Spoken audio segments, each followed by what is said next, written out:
Sorry, I caught that ginger. My bad. Ginger. Oh man. Good Lord. Hi. We didn't record that, so we're good. I'm uncomfortable with the lack of mascara that this man is wearing. Hi, I'm Tony Boccia. I'm a lieutenant in the Navy. I joined the Navy November 19th, 2002, out of West Palm Beach, Florida. It was NRD Miami. I joined the Navy right out of high school, but really I just joined the Navy to get the hell out of West Palm Beach, Florida. Yeah, so I'm a 6330, which is a limited duty aviation maintenance officer. What that means is we were LDOs and warrant officers in the Navy are all sourced from the enlisted ratings. And for LDOs, it's between E6 and E9. For warrants, it's between E7 and E9. So I was picked up as an E6 to be an LDO. Prior to getting picked up for LDO, I was an AZ, which for the Navy, we use rate names, right? We got little pictures, pretty pictures for the Navy. For the Marines, that would be an MOS 6410. So my A school that I went to in Meridian, Mississippi, which is as much as awesome as it sounds, it's better. Down there in the heartland of the universe, Meridian, Mississippi, my schoolhouse, all the admin rates go there, and my class was mostly Marine. I want to say there were 9 Marines and 5 sailors in my A school class. My instructor was a Marine, Staff Sergeant Castellano. If you're watching this, I'm still scared of you. He threatened me with a boot to the chest every day, sometimes multiple times a day. I never received that boot to the chest, and I've been waiting for it. And I heard he made gunny, actually. So congratulations. Probably 17 years later. But so that's what I do.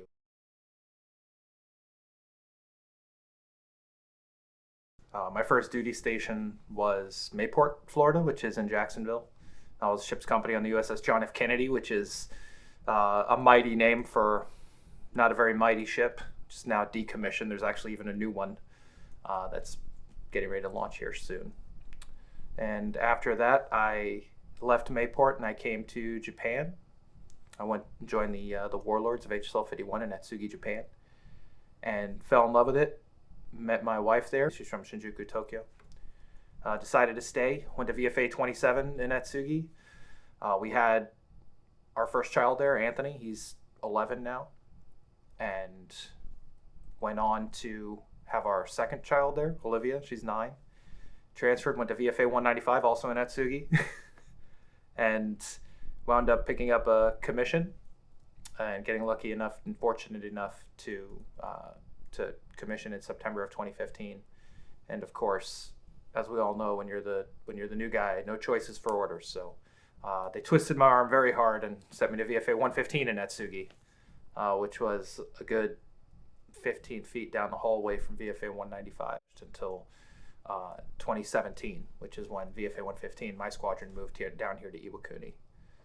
And my transfer date from VFA 115 was in January of 19, and I was again fortunate, and I walked across the street to AIMD Iwakuni, and here I am. I actually leave in about 3 weeks, and we're headed to HSC 25 in Guam. It's our first time as a family PCSing in any real way. It's my first time out of Japan in 15 years. It's my wife's first time living out of Japan for any serious amount of time ever. So it's going to be interesting.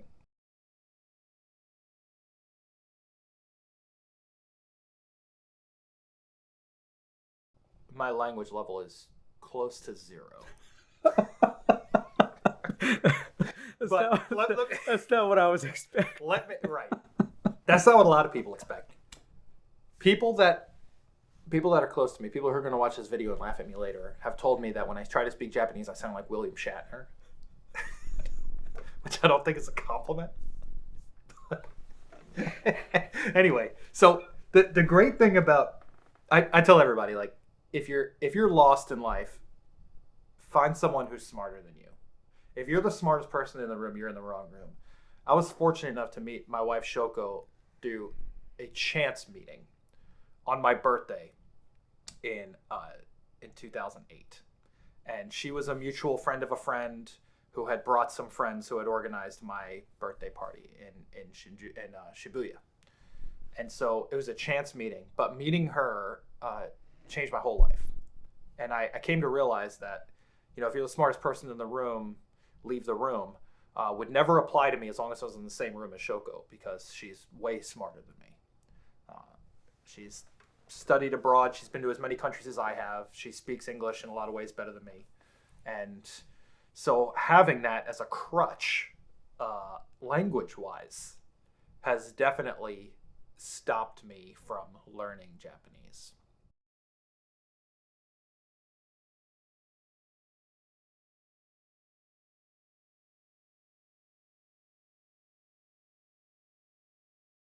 So I got to Japan December 1st, 2006. My very first experience in Japan was my sponsor picked me up at Yokota at the air terminal, asked me if I was tired. I told him no, because who's tired in their 20s, right? He brought me to Atsugi. I checked into the queue class. He had a first class meeting with the other first classes. He's like, I'll be back in an hour. If you're still awake, we'll go out. Fine. He came back in an hour. I was still awake. We went out. And we went to Roppongi for my very first night in Japan. While Roppongi is not my favorite place in Tokyo, and it's not even close to my favorite place in Japan, that really set the tone for jumping on the train, figuring it out. It was his first time in Roppongi too. It was the greatest first night in Japan ever. And the sense of jump on the train, figure it out, let's find a place to eat, this looks good, let's try it. New and interesting people that you can't understand what they're saying, they can't understand you, but you're still having a good time, was something that really clicked in me.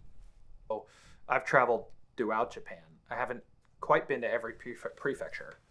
A buddy of mine, Jagger Galloway, who may be watching this later on too, who's a Marine, has been to every prefecture, or is shortly about to have gone to every prefecture, I think. And I mad respect for people who have done that. But I'm going to admit it out loud, not every prefecture interests me. A lot of Japan looks the same to me. And I'm a city kid, and my wife's a city kid. And we're raising two city kids who are quite bored by the endless rice paddies and rencon fields.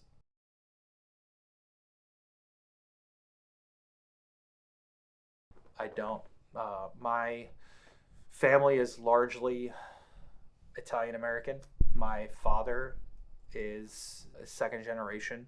My mother's third generation. And every single one of my great grandparents immigrated to the United States in the same roughly 60-year period. Not to say that Italian Americans are not patriotic who didn't serve, because they were largely. For some reason, my family, the Boccias, and my mother's family, the Fortes, it never broke in their favor to serve. That's not to say that there isn't some service. My father's father, my grandpa Vinny, was drafted late in the war in April of 45 for flying missions out of India over the Himalayas and into northern China for resupply missions. So that way they could, have a base of operations for strikes into Japan. But for the most part, by the time he got there, the war was pretty much over. But yeah, other than my grandpa Vinny, there's no other military service.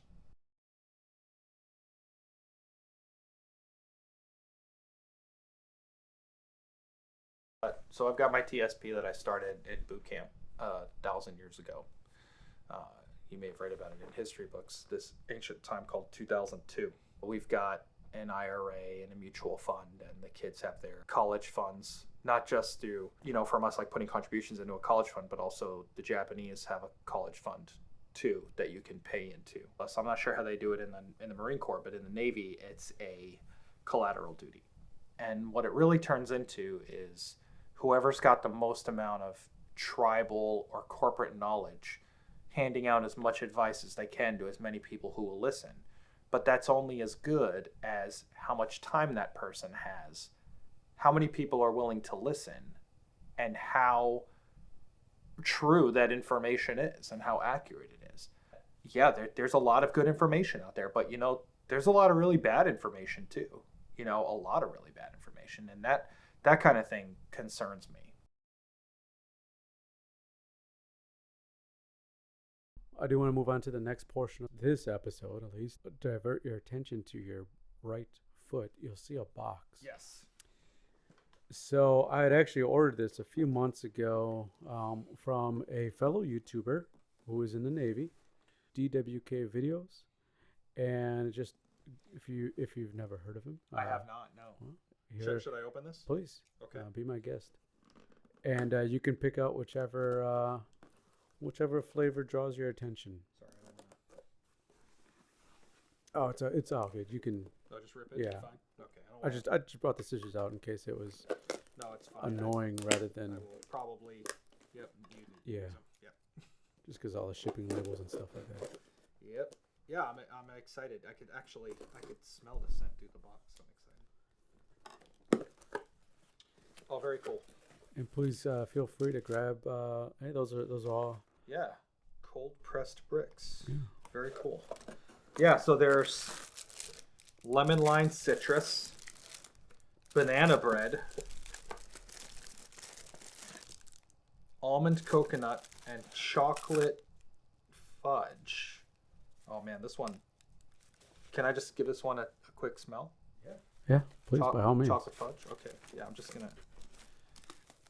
It's just got. They wrapped it really well. Well done, people. Wrapping, grade A. I'm just gonna. Oh, that's just. Man, that's. Oh God.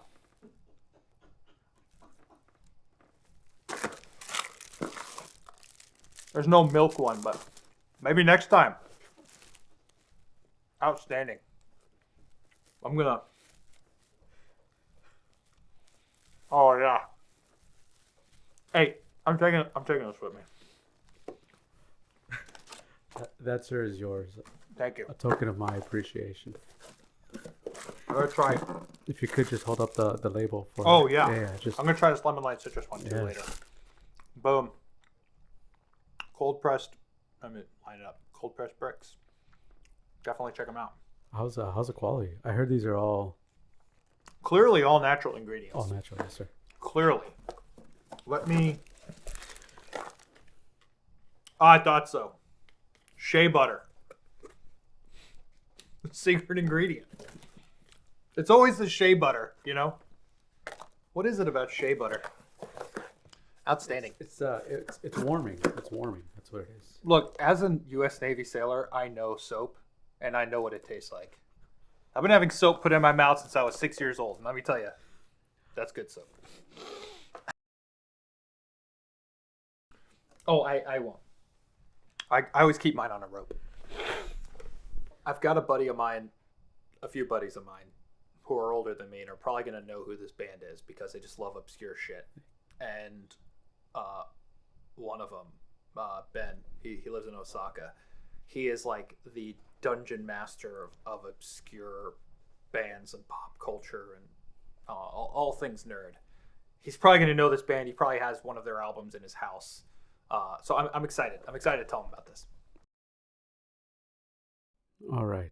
Like I mentioned before, today we're going to listen to a Danish rock band from the 80s, Disneyland After Dark. For obvious reasons, they had to rename their band to D.A.D. And we're going to listen to their song, Sleeping My Day Away. Once again, sir, the controls are yours. Yep, here we go.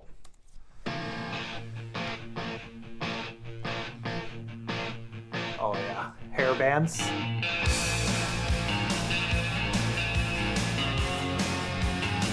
Not. Well, I guess there's a wide guitar selection here. Oh, maybe not.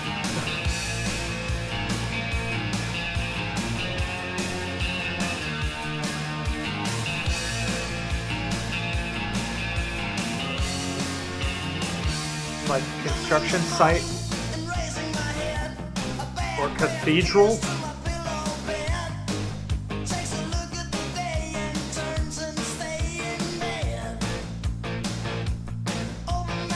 Oh wow.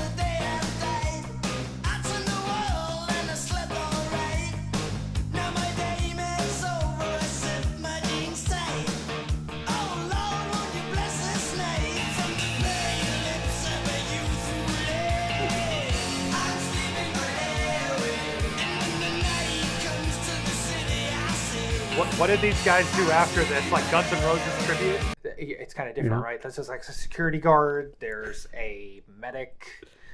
It's weird. There's a construction worker, and they're in a construction site or a cathedral or both, which is kind of weird. Yeah, I'm guessing what they did after this was just Guns N' Roses tribute, because that's what it feels like. Especially them all being, you know, in bed together.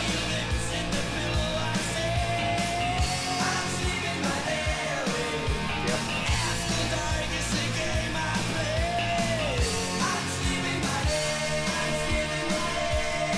You said these guys are Danish? Yeah, I was going to say he looks like a lame Axl Rose, and I'm pretty sure that, I don't know if we could pause and unpause and pause quick enough, but I'm certain that that guy's security patch says City of Charlotte, which is pretty random. Do you see that? Do you see what I see there? I do. I'm pretty sure it says City of Charlotte, which is really Well, interesting. it might be Charlotte, Denmark. There might be.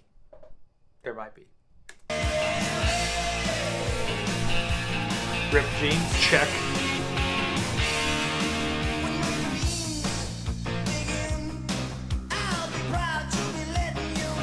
Okay, so if I have one critique, it's that there's not enough mascara use for the late '80s. From my memory, and they had a lot more mascara on dudes. They are short on hairspray. A little bit. Definitely. They're not short on talent, that's Yeah. for sure. But the mascara. Guys, step your game up. Lash up. Fuller is better. Jeez. Can't believe we're having this conversation in 2021. We're better than this.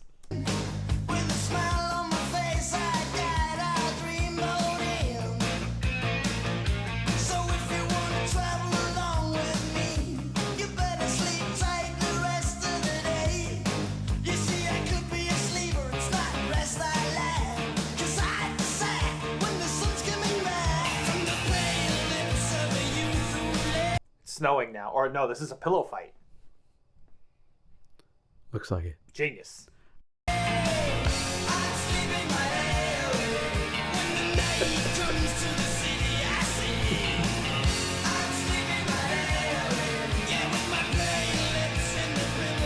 The pillow fight is like a good portion of this video. We're almost there.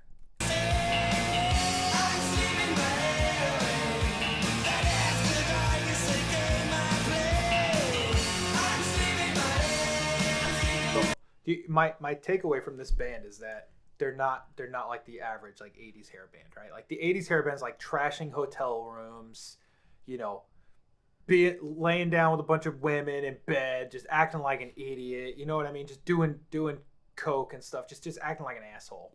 And these guys probably go to church on Sunday with grandma, you know, pay their taxes. They're just lame.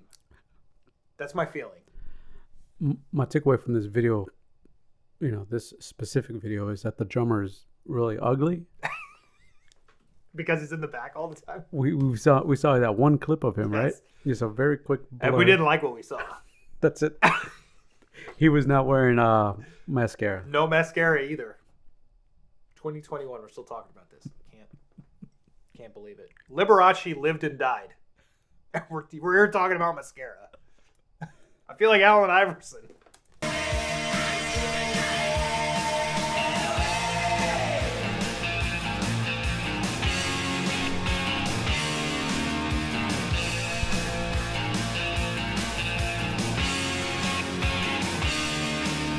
Oh, he did the classic shh maneuver.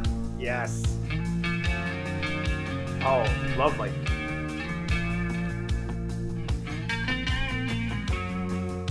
Brief drummer interlude there. But he was in shadow. To your point of him possibly being very ugly. So I completely forgot to mention this, but there are right and wrong times to pause a video in a music video. No. Guitar solo, wrong time. We'll get that after. But yes, you are correct. Wrong time. Play. What?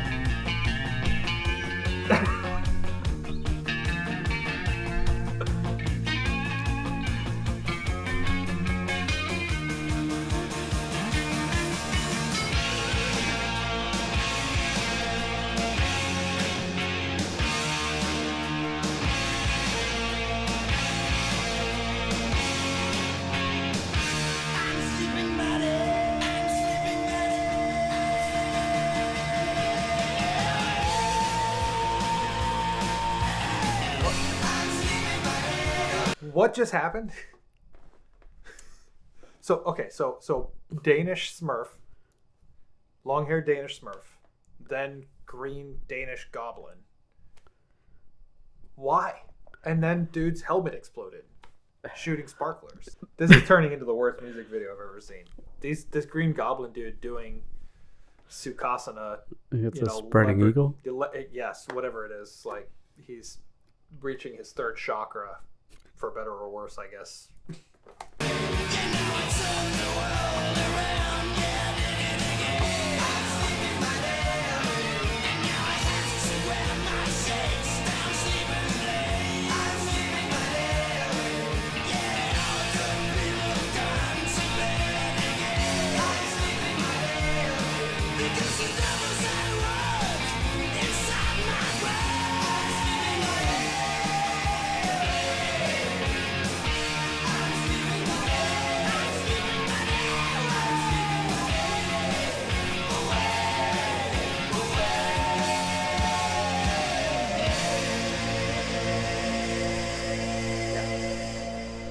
This video is really something else. Like, there's no animation in the beginning. I think we got to like 217, 218 before the first animation showed up. It's strange, and now it's like nothing but animation as we're going through. It's weird, and the bass is still not in scale in the shot. So, are these guys still around? Can we send them this critique? Denmark's got like super good healthcare. They're probably still around.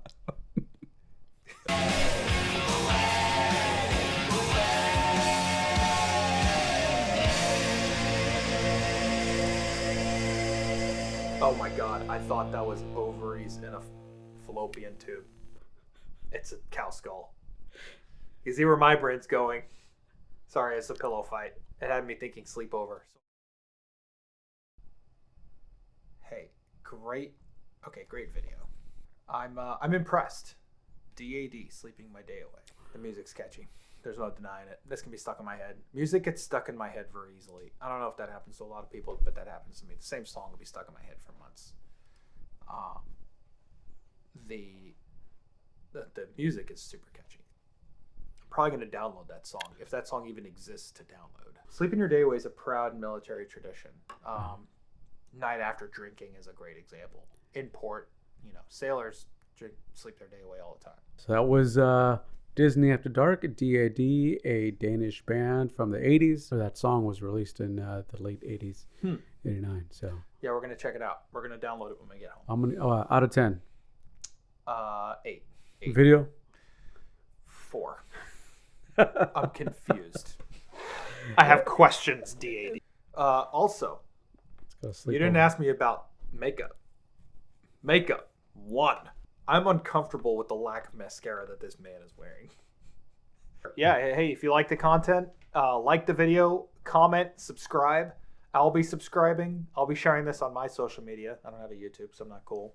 But I will be sharing it on my Instagram and on my Facebook, because this is a good channel for a good dude who's doing great things. So like, comment, subscribe, and hit the bell icon for notifications.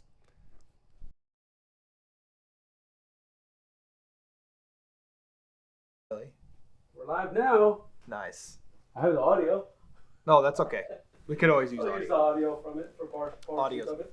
So real quick before we wrap it up, sure. I just want you to say, hey, first of all, that was not real soap that you indulged in. That was not acting. Unless it was. It was not acting. Or wasn't it? Look, don't try this at home, people. Bring your brownies to me, and I'll eat them. Yeah, but that was good soap. DWK videos. DWK videos. Yeah. I will buy some soap. Yeah, or maybe the pillow fight is triggering a pillow fight memory that you have from way back in your past, and you're like, or you and the other Lance Corporals were in the barracks beating up on each other with pillows or something. I'm sure it was pillows, right? PTSD, pillow STD. Pillow STD. I don't think that's a good test.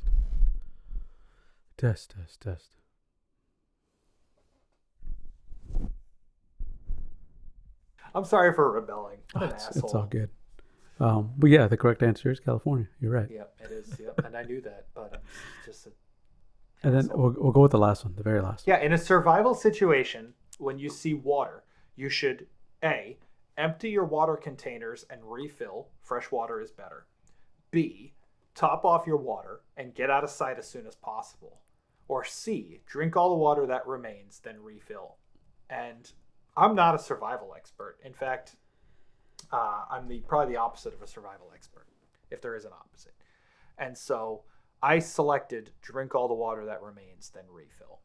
Even though that probably means that I would get eaten by the crocodile or shot by the sniper or whatever.